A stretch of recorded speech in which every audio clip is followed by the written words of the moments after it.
Hey guys, welcome back to my channel. So today we are going to talk about how stress causes hair loss and also how to deal with it.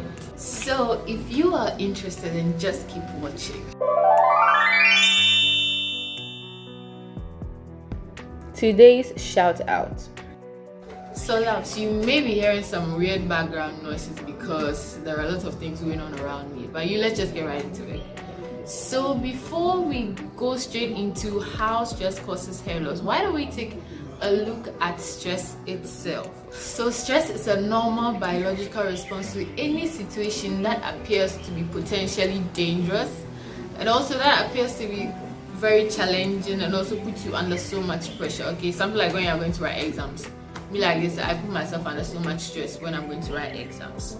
So yeah, and there's this hormone that is released during stress just to help you to, deal with the situation, and it's called cortisol, and we call it the stress hormone. Now, the stress hormone cortisol is very, very good, okay, as it helps you deal with stress. But then when it stays in your body for a really long time, it can cause issues that you don't want. Example, weight gain and all of that, high blood pressure. But we are not going to talk about those ones today. We are dealing with hair loss. So stay with me, okay? So there's one thing that I want you to know, and that is hair loss is not only caused by stress. I just want to get that out of the way, okay? Now, when I was doing my research, I came across 4 stress-related hair loss issues, but then there are 3 that I want us to look at because they are those that affect both sexes, that's male and female. So the first one that we are going to look at is telogen effluvium. Okay, so that is when your hair follicles are pushed into the resting phase, which is part of the growth cycle, the hair growth cycle.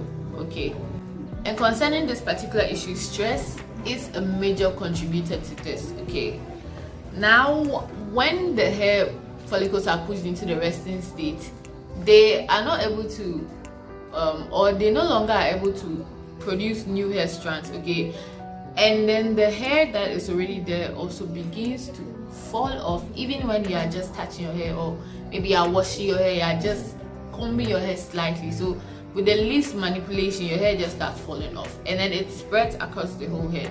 It's not like patches, okay, it spreads across. So yeah, that is for telogen effluvium. So the next one that we are going to talk about is alopecia areata, and then that one is more of an autoimmune disease, okay, but 90% of the cases that are presented are known to be triggered by stress and other things like shock, accident, illness and all of that. But since there's stress in, we are going to talk about that. So with this one, it's like your immune system sees your hair follicles as foreign materials that are not good for your body, and then it begins to attack it, okay. Now as it attacks it, your hair begins to either fall off or thin, or some people also develop baldness as a result of this. So that's one thing we all don't want, right? And that situation itself is stressful, so the stress has already triggered that situation, then you are still being stressed, so you see the thing will just be going on and on and on and on. Yes. So the next and last type that I want us to look at is trichotillomania. Okay, so with this one is a psychological disorder where those who have it are always feeling the urge to pull out their hair, not from their head only but other places, when they are under or when they are experiencing some negative emotions, and stress is part of that, anxiety too is part. So they just begin to pull out their hair as a way of just dealing with this. They just begin to pull out their hair as a way of dealing with stress situations, okay? And again, that is another condition that will just make you stressed out, because let's say you're sitting and you're pulling out your hair, then someone is looking at you, then it gets you like, oh my god, you pull your hair. I don't know if you know anyone that has that. Please let us know how it really is, like how they are, in the comment section, okay? So now that we've talked about how stress causes hair loss through or by knowing about these stress related hair loss conditions, why don't we go into how we can deal with that? Because who would want to deal with it if it's going to cause hair loss? So After reading, I came to the conclusion that there are 3 main ones, okay, that are very, very necessary and crucial. And these things I'm going to talk about are just ways of reducing hair loss or reducing the tendency of experiencing hair loss, and also encouraging regrowth or new growth. So the first on the list is stress management, okay, and this just involves learning ways and means of dealing with the stress that you are going through.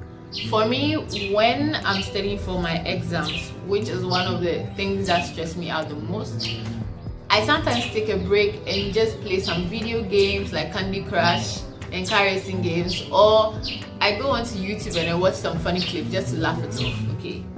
So you can do that too. Maybe yours could be listening to music, soothing music. Yours could be just sleeping. It's all parts. You just find a way of dealing with the stress, okay? You see, sometimes when you're under stress, you don't really feel like eating. Yes, you end up depriving your body of some necessary nutrients like vitamins.